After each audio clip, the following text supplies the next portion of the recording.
이 신명기 말씀은 모세가 40년 동안 영도했던 그 이스라엘 백성들에게 주시는 하나님의 메시지이자 또 모세의 마지막 유언격의 설교 형식으로 전달된 하나님의 메시지입니다. 크게 보면 설교가 세 개로 나눠주는데, 그렇게 본다면 이 설교가 굉장히 길죠. 어쨌든 마지막 하나님 백성들에게 남겨주는 그런 하나님의 말씀인데, 사실 모세도 하나님 안에서 이 염려스러웠던 겁니다.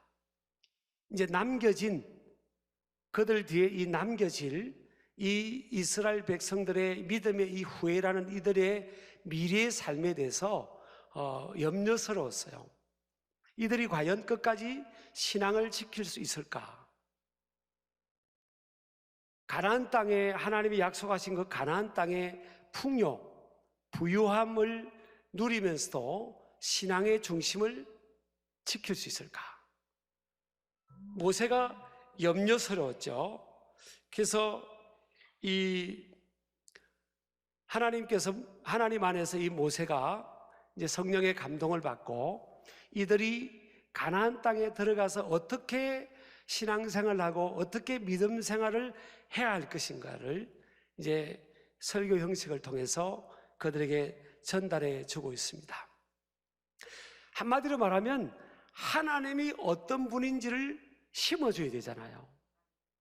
그것은 그들의 40년 동안 과거에 이 광야의 신앙생활을 통해, 광야의 삶을 통해서 역사하셨던 그 하나님, 그들은 광야에서 태어난 그 후예들, 어린이들, 그들이 이제 자라서 40년이 지나서 장성한 사람들이 되었는데, 그들의 조상들이 광야에서 거치면서 역사하셨던 그 하나님을 전달해주고 하나님을 소개하는 것이 가장 이들의 믿음을 무장시키는 데 중요한 것을 알게 됐죠. 그래서 광야에 살아가면서 하나님께서 기적적으로 역사하셨던 그 사건, 그 상황, 그것을 통해 역사하셨던 하나님을 지금 모세를 통해서 하나님은 소개하고 있는 거예요.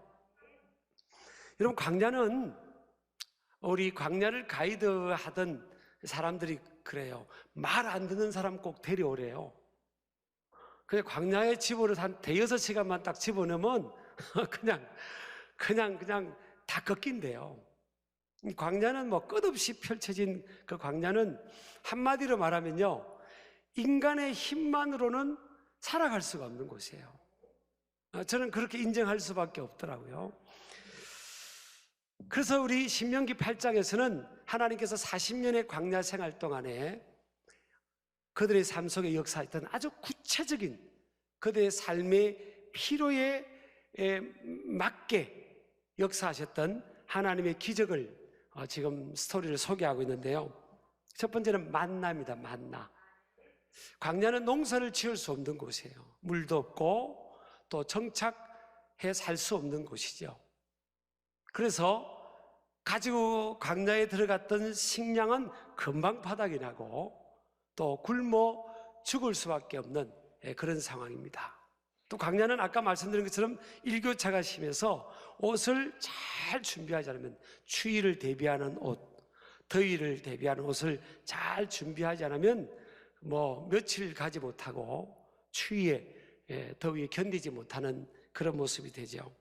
또 하나는 광야길이 우리가 생각하는 바닷가의 그 해수욕장 모래와 같은 바닥이 아니에요. 아주 거칩니다. 거친 광야예요. 그래서 신발이 잘 준비돼야 돼요.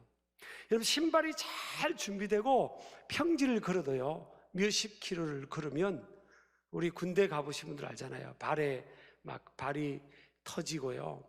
그래서 군 안에 이 초 같은 것도 이렇게 치고 양말도 두텁게 신고 행군할 때 그랬잖아요. 평평한 길을 가도 그래요. 근데 여러분, 40년 동안 광야를 계속 걸어다녔는데 이들이 발 상태가 어떻겠어요? 그러니까 신발이 충분하게 좋은 신발로 준비가 되지 않으면 발이 버티지를 못합니다. 발이 고장이 나버리면 이동이 안 되기 때문에, 기동력이 없기 때문에 이들은 위험에 빠지고 생활할 수가 없는 그런 상황이에요. 그래서 하나님께서요, 이들이 애굽에서 가지고 왔던 식량이 이미 바닥이 나니까, 며칠 만에 바닥이 나니까 하나님께서 만나를 예비하십니다. 이른 새벽에 광야의 들판으로 나가면 하나님께서 먹을 것을 준비해 주신다는 거예요. 근데 이들이 하나님 말씀을 듣고 새벽에 광야로 나가보니까 하얀 것들이 들판에 날아 있는 거예요. 이것이 만나입니다. 만나. 신기하게도 이들은 계속 이동을 했지만요, 이동해서 정착한 그곳에서 새벽에 나가면 여전히 그곳에 만나가 내려 있어요. 그래, 이 광야는 전적으로 하나님의 공급하심, 채워주심으로만 생존할 수 있고 서바이벌 할 수 있는 그런 시간이에요. 그런 공간입니다. 시공간이에요. 근데 신기하게도 이스라엘 백성들 40년 동안의 광야 생활 보면 1세대는 다 죽습니다. 근데 그들의 죽음의 원인이 굶주림이 아니에요. 하나님께서 계속 불순종을 해서 시간을 딜레이 시키면서 그들이 다 죽을 때까지 시간을 지연시키면서 그들을 광야를 빙글빙글 돌게 했어요. 그래서 1세대는 다 죽습니다. 근데 그 죽음의 요인이 굶어서 죽은 사람은 한 사람도 없는 거예요. 근데 이 광야는요, 매일매일 하나님 앞에 순종해야 되는데 매일매일 새벽에 나가야만 만나를 구할 수가 있습니다. 우리 저나 여러분이나 어떤 때는 게으른 마음도 들 수 있고요, 또 욕심도 들 수 있죠. 욕심이라는 게 그렇게 어려운 게 아니에요. 그냥 내가 더 쌓아놓고 살고 싶은 마음이 따지고 보면 욕심인 거죠. 인간에게는 너나 알 것 없이 미래에 대한 불확실한 영역에 대한 이 불안함이 있기 때문에 눈에 보이는 것을 쌓아둬서 미래 영역, 불확실한 그 영역에 대해서 뭔가를 보장받고 싶은 심리가 있죠. 그래서 어떤 사람은 1년, 10년, 20년, 50년, 자기 생애뿐만 아니라 자녀 손들 세대까지 다 내가 뭔가를 준비하고 눈에 보이는 것을 쌓아놔야 거기서 이제 마음의 평안함을 찾는 사람도 있습니다. 그런데 광야는 이틀분을 쌓을 수 없었어요. 나가서 내일 것까지 거두자, 모레 것까지 거두자고 다 만나를 많은 양을 거두면요, 그날 먹는 딱 한 끼만 먹고 나서는 만나에 곰팡이가 피어버리고 벌레가 들어가지고 못 먹게 되는 상황이에요. 근데 신기하게도 6일째 되는 안식일 전날은 꼭 이틀분을 거두라고 하나님이 말씀하셔요.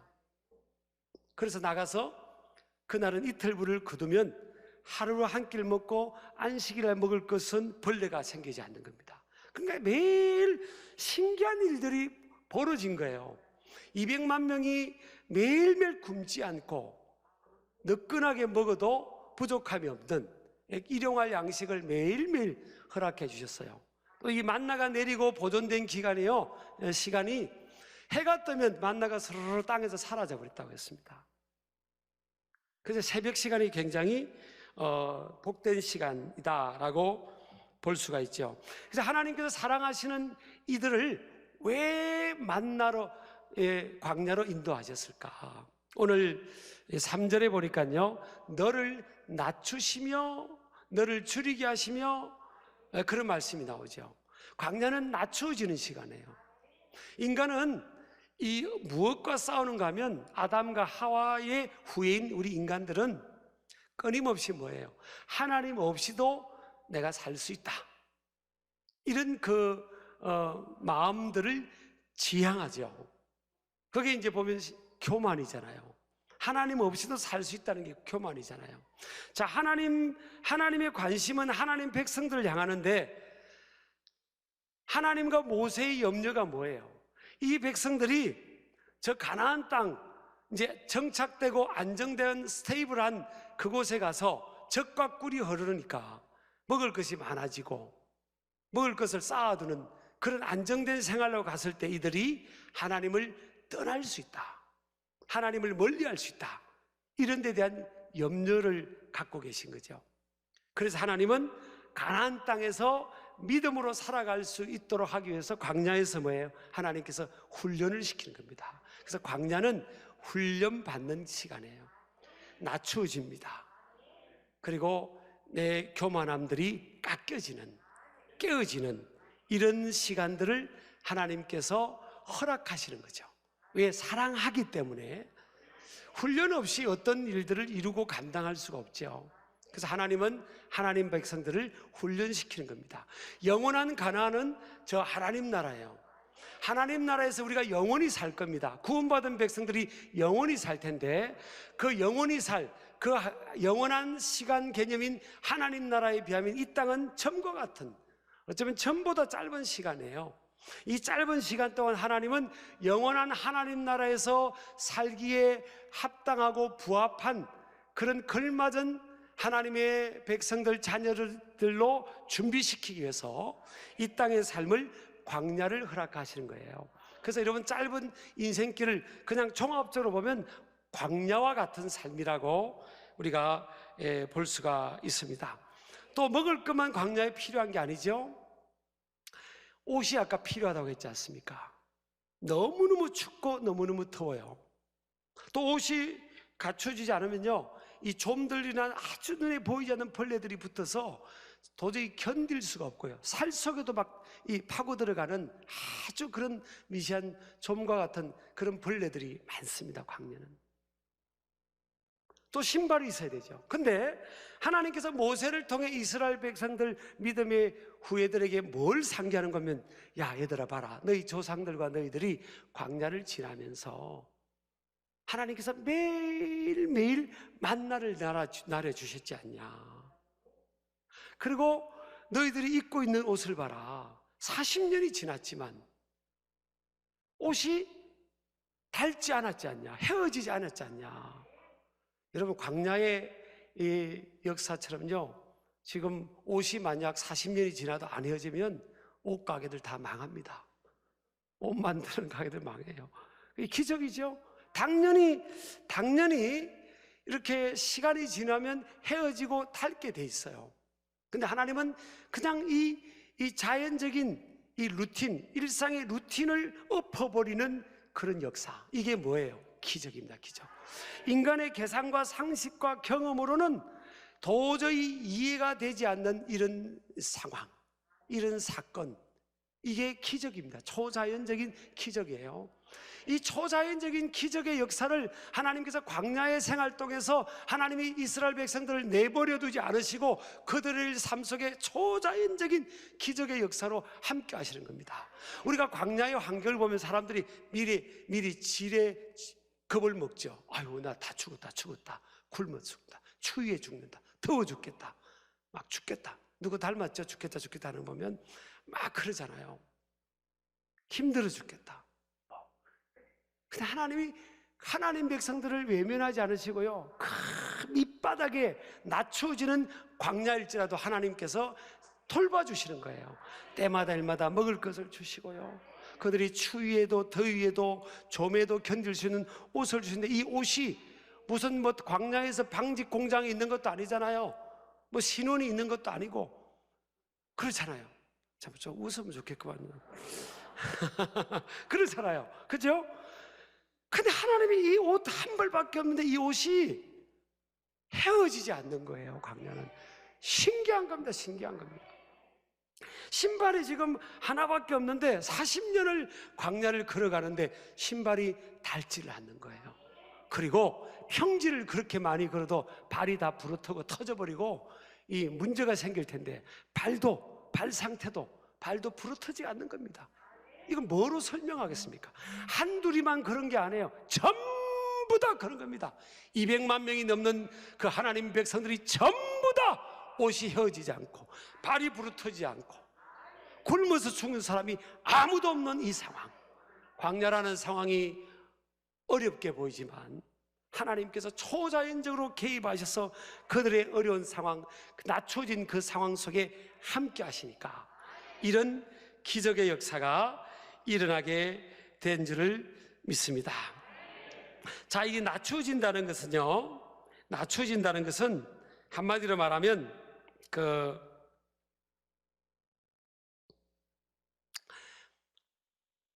깨어지는 시간이죠. 깨어지는. 따라합시다. 깨어짐의 시간이다.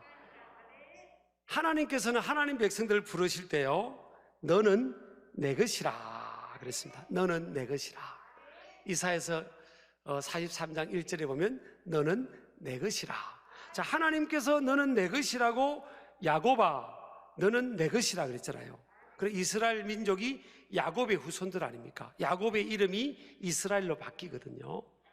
그러니까 너는 내 것이라고 말씀했지만 이스라엘 백성들을 하나님께서 광야를 지나게 하시는 거예요. 아까 보니까 3절에 낮춰졌다고 했죠. 낮춘다는 것은, 낮추시다는 것은 히브리어로 예안네카라는 단어입니다. 압박을 가하다, 심히 괴롭게 하다, 이런 단어인데요, 아나의 미완료형인데, 미완료형은 계속된다는 거예요. 근데 하루 이틀만 이렇게 압박받고 괴롭게 되는 상황이 아니라 이 상황이 계속 되는 거예요. 여러 날이 되고 여러 달이 되고 여러 해가 되는 이런 상황이에요. 이게 여러분 광야에서 낮춰지는 시간들입니다. 근데 하나님께서는 놀랍도록 이들과 함께 해주시고 피를 채워주시는데, 그럼 왜 이스라엘 백성들을 광야로 이끄셨죠? 광야에서 이스라엘 백성들이, 하나님 백성들이 뭘 깨닫기를 원하시는 거예요? 크게 보면 두 가지입니다. 무능과 연약함이에요. 자신들의 무능함, 연약함, 위크네스, 무능함, 연약함. 그러니까 광야에서는 인간이 할 수 있는 게 아무것도 없어요. 내가 할 수 있는, 생존을 위해서 내가 할 수 있는 게 별로 없어요. 우리가 할 수 있는 게 별로 없다는 것을 하나님은 인간으로 하여금 인정하기를 원하는 거예요. 우리가 대단한 것 같아도 우리 힘으로 할 수 있는 것이 없는 너무나 연약한 존재인 것을 하나님은 깨닫기를 원하는 겁니다. 광야에 정해진 시간 동안에 빨리 깨닫기를 원하는 거죠. 근데 빨리 깨달으면요, 신명기 1장 2절에 보니까 10하루길이면 광야를 거칠 수 있는 거리에 있어요. 근데 이들은 깨닫지를 못했어요. 그래서 40년이 걸렸습니다. 우리는 순간순간 어떤 소리를 듣고 말씀 앞이든 상황이든 어떤 상황이든 빨리 깨닫기를 주의 이름으로 축복합니다. 이게 축복이죠. 그래서 시편 49편 20절에 보면 존귀 하나 깨닫지 못하는 사람은 멸망하는 짐승 같도다. 깨닫지 못하면 안 되는 거예요. 그래서 여러분, 크고 작은, 짧고 긴, 롱텀, 숏텀 이런 광야를 만나면 빨리 깨닫는 겁니다. 하나님께서 나로 하여금 뭘 훈련하기를 원할까? 뭘 연단시키기를 원할까? 그러면서 우리가 그 속에서 하나님의 메시지를 받기를 주의 이름으로 축복합니다. 또 한 가지는 광야에서요, 뭘 깨달아야 되는가 하면, 인간은 너무나 무능하고 연약하지만 하나님은 전능하시고 신실하시다는 거예요. 하나님이 못할 게 없다는 거예요. 전능이 뭡니까? Almighty God. 전능하다는 게 뭐예요? 하나님은 다 하실 수 있다는 겁니다. 그래서 우리 사도 바울도 빌립보서 4장 13절에 보면 내게 능력 주시는 자 안에서 내가 모든 것을 할 수 있느니라. I can do everything through him who strengthens me. 내게 능력 주시는 자 안에서 내가 모든 것을 할 수 있다. 그러니까 그 스피릿이, 하나님의 안에서, 전능하신 하나님의 능력 안에서 그분의 도우심으로 모든 것을 할 수 있다고 하는 그 스피릿이 그 속에 들어온 사람들의 특징은 뭐예요? 눈앞에 보이는 장애물, 장벽, 인간의 한계, 불리한 여건과 상황, 이런 것들을 보지 않아요. 끊임없이 두드리면서 도전하면서 돌파해 가는 거예요. 나는 아무것도 할 수 없어. 오히려 어쩌면요, 어떤 고백을 합니까? 내가 약할 때, 내가 아무것도 없을 때, 내가 내 편이 별로 없을 때, 나를 도와줄 사람이 없을 때, 광야는 고독한 그런 그 상황 아닙니까? 내가 힘들고 외로울 때, 내 곁에 내 도움이 아무도 없을 때, 내 가진 게 아무것도 없을 때, 내세울 것이 아무도 없을 때가 뭐예요? 뭐 할 때입니까? 하나님이 역사할 때예요. 하나님은 그런 사람을 통해 역사하는 거예요. 하나님은요, 모든 걸 갖춘 사람 있잖아요. 다 가지고, 또 너무너무 대단한 배경을 갖고 있고, 많이 배우고, 또 외모도 출중하고 말도 잘하고 뭐도 좋고 주변 배경도 좋고 그 옆에 사람도 많고 다 갖춘 사람, 하나님은 그런 사람을 통해서 역사하면 사람들이 어떻게 생각했어요? 저 사람은 저렇게 할 만한 능력이 되니까 그렇지 뭐. 그러면 하나님의 영광이 크게 드러나겠어, 안 드러나겠어요? 그래서 하나님은 어떤 사람을 통해 역사하시겠어요? 여러분 그거 빨리 캐쳐야 됩니다. 하나님께 쓰임받을 사람들 빨리 깨달으면 돼요. 하나님 어떤 사람요? 아무것도 내세울 것 없는 사람, 그걸 너무나 절절하게 알고 인정하는 사람은요, 하나님이 저 사람을 통해서 역사하면, 아무것도 없는 사람을 역사하면요 어떤 일이 나타납니까? 저 사람은 참 신기하다. 저 사람은 저런 일을 할 수 있는 능력도 없고 가진 것도 없고 내세울 것도 없는데 어떻게 저 일이 이루어졌지? 필히 하나님께서 저 사람 배에서 역사하셔서 하나님이 역사구나. 하나님은 저런 사람을 통해서 역사하는 거 보니까 진짜 하나님은 참 대단하신 분이야. 사람들이 그렇게 하나님께 영광 돌리지 않겠어요? 그러니까 저나 여러분이요 하나님께 쓰임받을 가능성이 굉장히 많은 거예요. 우리 내세울 게 없잖아요. 제가 조사를 해보니까 신길교회는 거의 내세울 게 없는 사람들 모인 것 같아요. 그게 얼마나 감사합니까? 우리는 교만할 수도 없어요. 상대적으로 남보다 교만할 수도. 왜? 교만한 사람들 뭐 좀 많은 걸 갖춘 사람이 좀 교만하잖아요. 우리는 뭐 내세울 게 어디 있습니까? 그러니까 여러분, 우리가 광야에 있는 것 같은 그 상황이라도 결코 우리 기가 꺾일 필요가 없어요. 아까 이사야서 43장 1절에 뭐라고 했습니까? 너는 내 것이라. 그래요, 주님, 저는 아무것도 할 수 없어요. 여러분, 이렇게 고백한다고 여러분 정말 무기력한 존재라는 게 아니에요. 하나님의 파워는 어떤 상황에서 어떤 사람을 통해 역사하느냐, 이 고백이 있어야 됩니다. 우리가 광야에 있는 것처럼, 주님, 제가 할 수 있는 것이 아무것도 없어요. 하나님, 내가 내세울 것 아무것도 없습니다. 그래서 하나님은 나 같은 사람을 통해 역사하셔야 됩니다. 하나님은 전능하시기 때문에, 하나님은 지금 내가 아무것도 내세울 것 없고 아무것도 가진 것 없는 지금 이 시간, 광야와 같은 지금 이 시간에 전능하신 하나님께서 나를 통하여 역사하셔야 됩니다. 여러분, 우리가 살아가는 인생 전체가 광야와 같고요, 또 이걸 우리가 분절적으로 나누면 어떤 시간은 더 힘든 광야와 같은 시간, 어떤 시간은 좀 가나안처럼 형통한 시간, 이렇게 좀 구분할 수도 있겠어요. 여러분, 우리가 살아가는 이 광야는 뭐가 작동이 되어야 되겠습니까? 하나님의 기적의 기적. 그래요, 주님, 나는 아무것도 할 수 없어요. 그래서 하나님의 기적이 필요합니다. 저도요, 신학교 때 내일 먹을 게 없었어요. 내일 먹을 게 없었지만 제가 꾸지 않겠다고, 주의 종의 길을 가는 제가 손을 벌려서 먹는 문제는 꾸지 않겠다고 제가 그냥 그 마음을 가졌으니까 내일 먹을 게 없었어요. 내일 먹을 게 정말. 그래서 뭘 해야 되겠습니까? 제가 할 수 있는 것은, 광야에 있는 모세와 하나님 백성들이 할 수 있는 것은 뭐예요? 위에 계신 주님을 바라보는 거예요. 그래서 그분의 도우심을 구하고 그분의 기적적인 개입하심을 구할 수밖에 없는 거예요. 그래서 여러분, 광야를 통해서 얼마나 많은 체험이 쌓이는지 모릅니다. 광야는요, 하나님 만나고 살아계신 하나님, 전능하신 하나님을 체험하는 시간이에요. 여러분요, 이론적 신앙의 단계에서, 이성적 신앙의 단계에서 이 체험적 단계로, 그래, 하나님은 정말 살아계시지, 하나님은 정말 내 기도에 응답하셨고, 하나님은 정말 어려운 바닥을 칠 때 나를 건져주셨지. 하나님 진짜 살아계셔. 살아계신 하나님, 역사하신 하나님, 하나님 살아계세요. 이런 살아계신 하나님을 여러분, 광야 같은 인생길에서 많이 많이 체험하고요. 그 기적의 주님을 만남으로 이 광야를 감당하고 또 하나님 앞에서 더 성숙한 자로 세워지는 모습 되기를 주의 이름으로 축복합니다.